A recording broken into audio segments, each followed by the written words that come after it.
Hi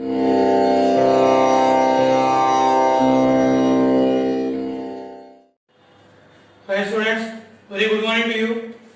Today we discuss about the argument properties. Already we know about the argument. So theta equal to arg z. Before finding theta, what we have to find? Alpha. Alpha equal to tan inverse of mod of y by x. So based on the quadrant, so we divide this into theta equal to alpha. First quadrant.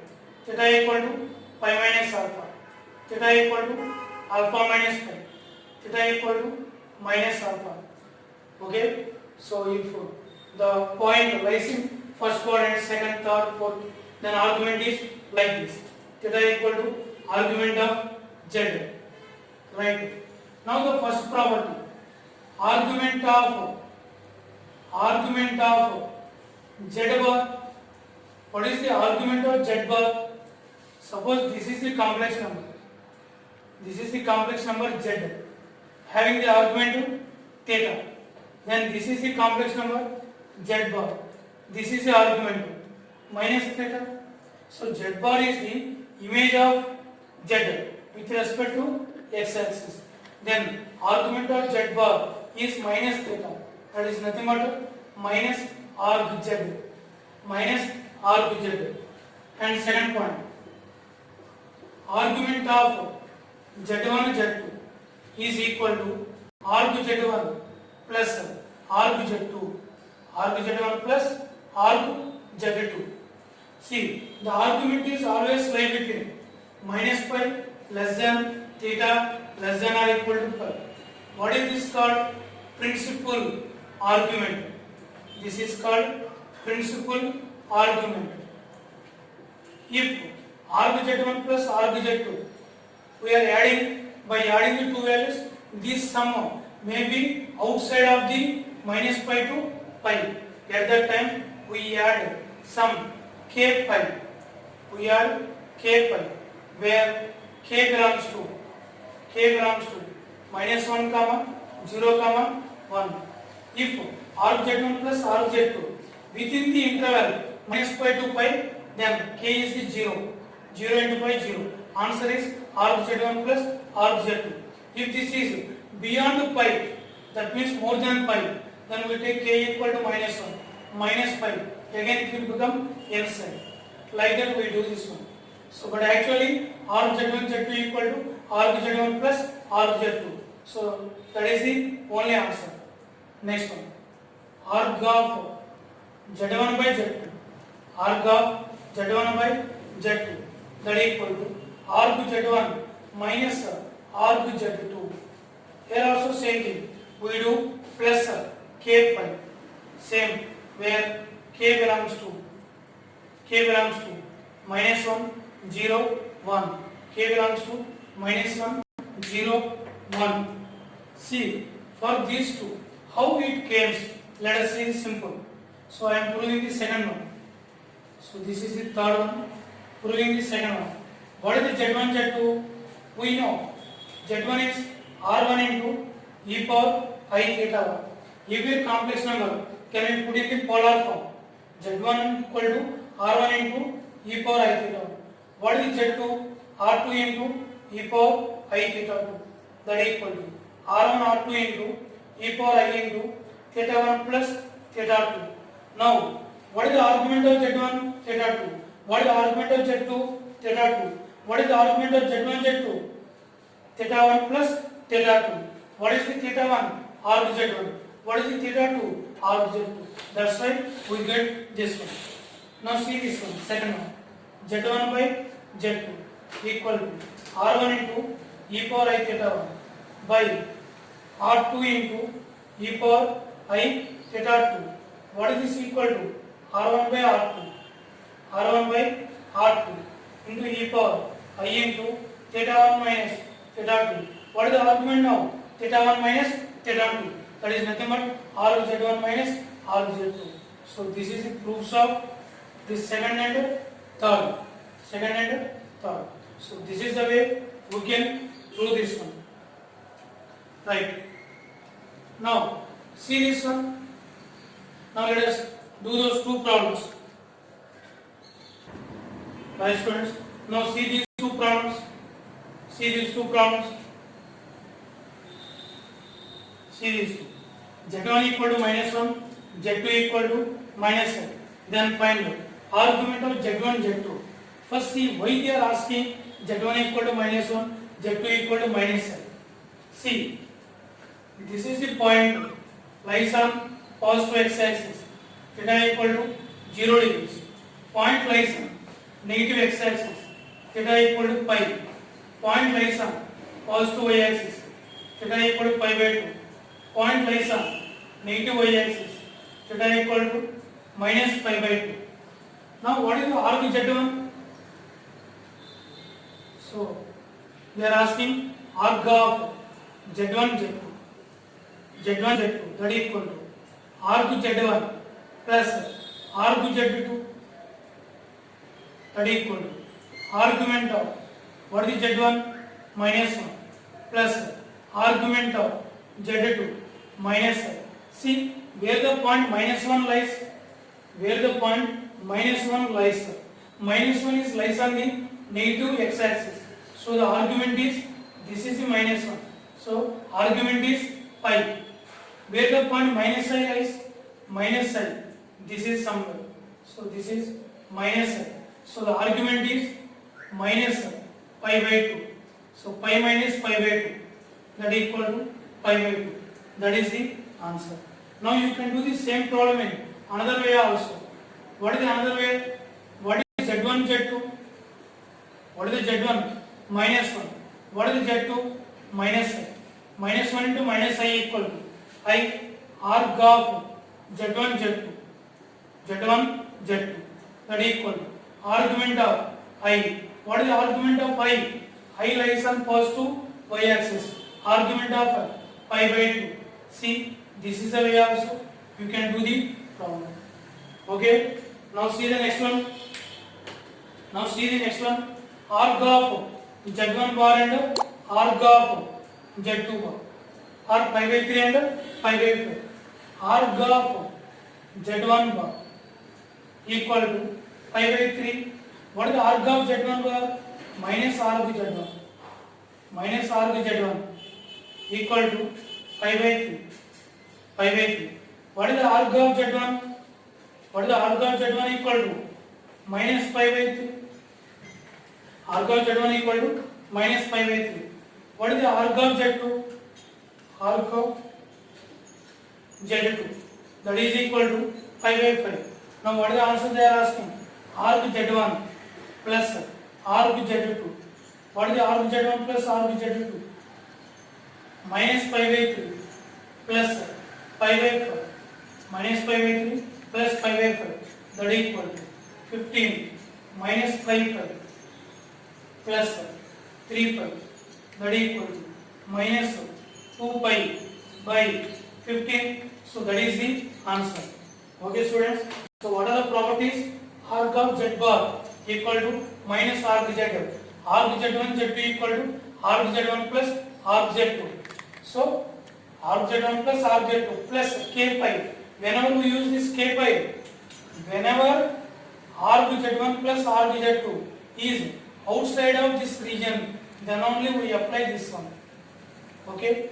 So arc of Z1 by Z2 equal to arc Z1 minus arc Z2. Same here. Okay. Right students. Now see this one. What is the cis alpha into cis beta? And cis alpha by cis beta they are asking. What is the cis alpha actually? So here I am writing. What is the cis alpha? Cis alpha is cos alpha plus I sin alpha. C I S. That we are writing as cis alpha. Cos alpha plus I sin alpha. This is equal to e power I alpha. That is the Euler form. What is the cis alpha into cis beta? E power I alpha into e power I beta. That is equal to e power I into alpha plus beta. E power I into alpha plus beta. That is nothing but the cis of alpha plus beta. Next one. What is cis alpha by cis beta? Cis alpha by cis beta. E power I alpha by e power I beta. E power I into alpha minus beta. That is equal to cis of alpha minus beta. So see this one. What is cis alpha into cis beta? Cis alpha alpha plus beta. Cis alpha by cis beta. That is the cis of alpha minus beta. That means cis A into cis B, cis alpha into cis beta into cis gamma. That is nothing but cis of alpha plus beta plus gamma. Right. What is the argument of A plus IB? Equal to 0. Argument of A plus IB equal to 0. When the argument is 0, that means when Z equal to A plus IB lies on x-axis, lies on x-axis, lies on positive x-axis. A plus IB lies on positive x-axis.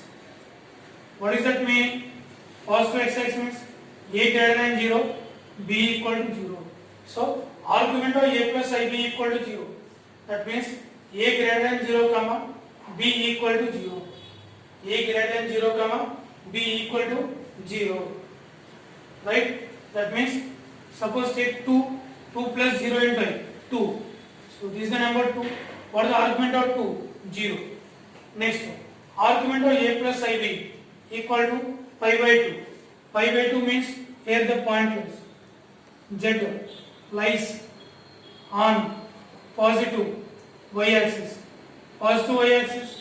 What is that means? A equal to 0 and B is greater than 0. So A argument of A plus IB equal to pi by 2. What is that meaning? A equal to 0 and B is greater than 0. Suppose argument is pi. Argument is pi. A less than 0, B equal to 0. Argument is minus pi by 2. A equal to 0, B less than 0. This is the way we can decide the argument is 0 means A positive and B is 0, like that. Right. Now, so based on these four, now tell me this one. Argument of amplitude means argument of. Amplitude means argument of. Arg of Z minus 1 equal to pi by 2. And find locus of Z they are asking. How you find the locus of Z? Z equal to x plus iy. Locus of Z we have to find. In the first year, locus factor we have done. Locus of the point P of x comma y. In Z equal to x plus iy. That means that is the point P of x comma y. We are finding the locus of that point. So now take Z equal to x plus iy. That is plus Z minus 1 equal to x plus iy minus 1. That is x minus 1 plus iy.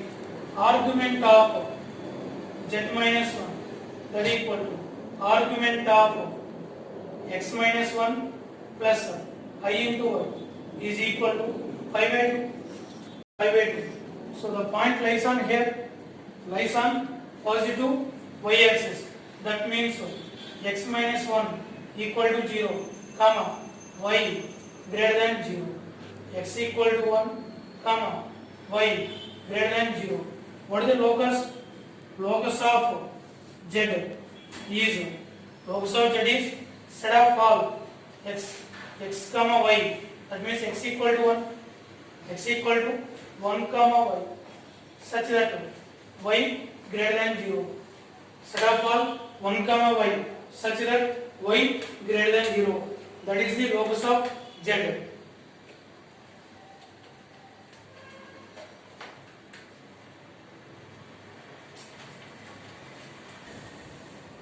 Now see this problem. Show that the complex number Z satisfies Z square plus Z bar square equal to 2. Z square plus Z bar square equal to 2. What is Z?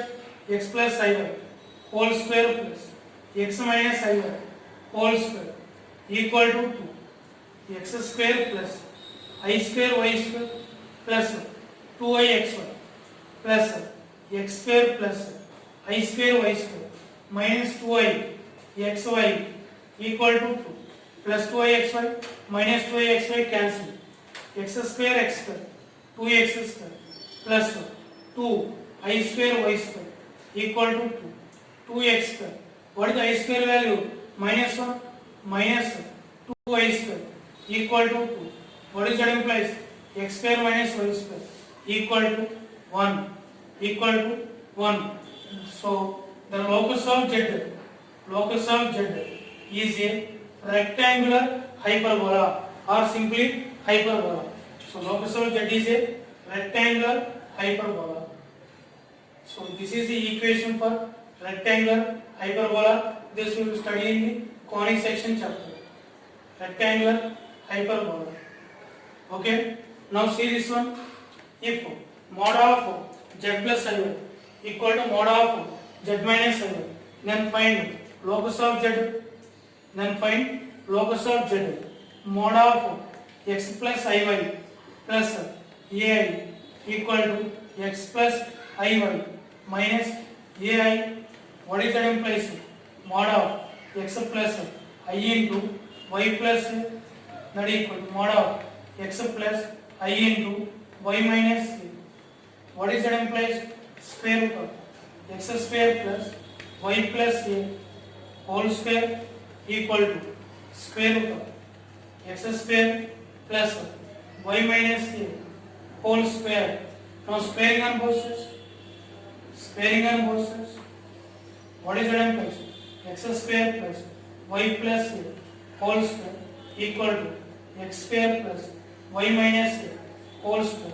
X square and x square cancel. What is that implies? Y plus a whole square minus y minus a whole square equal to 0. A plus b whole square minus of a minus b whole square 4ab. That implies 4ay equal to 0. That implies y equal to 0. That implies locus of z. That implies locus of z is x-axis. Y equal to 0 means locus of z is x-axis. Okay, students, this is the way we solve the problems, right? So thank you very much. And these are the very important problems. Try to understand the concept finding locus of z. So, right. Thank you.